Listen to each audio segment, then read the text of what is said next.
leur gloire. Alors Satan dit, « Je te donnerai toutes ces choses si tu te prosternes et m'adores. » Jésus lui dit, « Retire-toi de moi, Satan, car Dieu a écrit, tu adoreras le Seigneur ton Dieu, et tu le serviras lui seul. » Jésus, le Fils de Dieu, vivait sur la terre dans la forme d'un homme, et il fut tenté de la même manière que nous, mais il n'a jamais péché.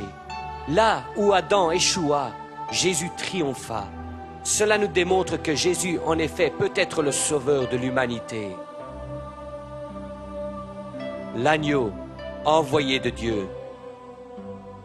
Jésus s'est révélé lui-même comme le sauveur promis de plusieurs façons, incluant les miracles qu'il opéra.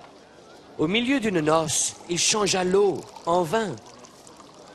Il guérit un homme qui était malade depuis 38 années. Un homme couvert de lèpre qu'on ne pouvait pas toucher, ayant vu Jésus, tomba sur sa face et le pria, « Seigneur, si tu veux, tu peux me rendre pur. » Jésus étendit sa main et le toucha en disant, « Sois pur. » Aussitôt la lèpre le quitta. Jésus donna la vue à un homme qui était aveugle dès sa naissance. Une femme qui pour 12 années avait une maladie que les docteurs ne pouvaient guérir s'approcha et toucha le vêtement de Jésus. Il se retourna en disant, « Ma fille, ta foi t'a sauvée. Va en paix. » Ceux qui souffraient de différentes maladies furent apportés à lui, et il les guérit tous. Jésus appela 12 hommes, leur demandant de le suivre. Il leur donna la puissance et l'autorité sur les démons, et il envoya ses disciples pour prêcher le royaume de Dieu et pour guérir les malades. Sa renommée se répandait, et de grandes foules venaient à lui pour l'entendre enseigner et pour être guéris de leurs maladies.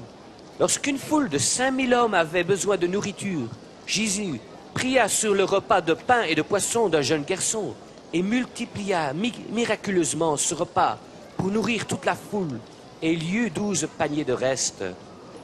Mais les gens continuaient à demander encore plus de preuves que Jésus venait de Dieu. Ils dirent, « Nos pères ont mangé la manne dans le désert. Il est dit dans les Écritures qu'ils mangeaient le pain du ciel. » Jésus leur dit, « Le pain de Dieu est celui qui descend du ciel et qui donne la vie au monde. » Les gens dirent, « Seigneur, donne-nous toujours de ce pain. » Jésus leur dit, « Je suis le pain de vie. Celui qui vient à moi n'aura jamais faim. Celui qui croit en moi n'aura jamais soif. » Jésus prophétisait qu'il devait souffrir beaucoup et être rejeté par les anciens, les chefs des prêtres et les scribes, et qu'il serait mis à mort, ensuite qu'il ressusciterait le 3e jour. La plupart des dirigeants religieux et politiques rejetaient l'enseignement de Jésus. Cependant, un pharisien nommé Nicodème vint à Jésus de nuit, cherchant la vérité. Jésus lui dit, « Si un homme ne naît de nouveau, il ne peut voir le royaume de Dieu. » Nicodème demanda, « Comment un homme peut-il naître quand il est vieux?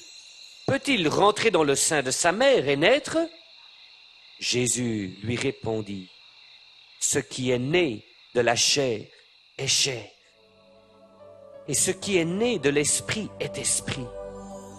Ne t'étonne pas que je t'ai dit qu'il faut que vous naissiez de nouveau. » Nicodème lui dit, « Comment cela peut-il se faire? » Jésus le réprimanda d'enseigner aux autres la religion, alors qu'il ne comprenait pas lui-même les vérités spirituelles.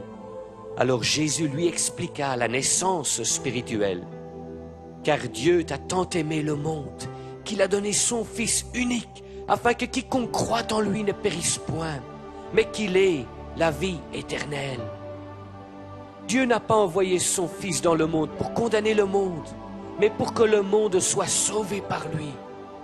La condamnation, c'est que la lumière est venue dans le monde, mais les hommes ont préféré les ténèbres plus que la lumière, parce que leurs œuvres étaient mauvaises. Celui qui croit au Fils a la vie éternelle, et celui qui ne croit pas au Fils ne verra point la vie, mais la colère de Dieu demeure sur lui. » Finalement, Nicodème comprit et il crut.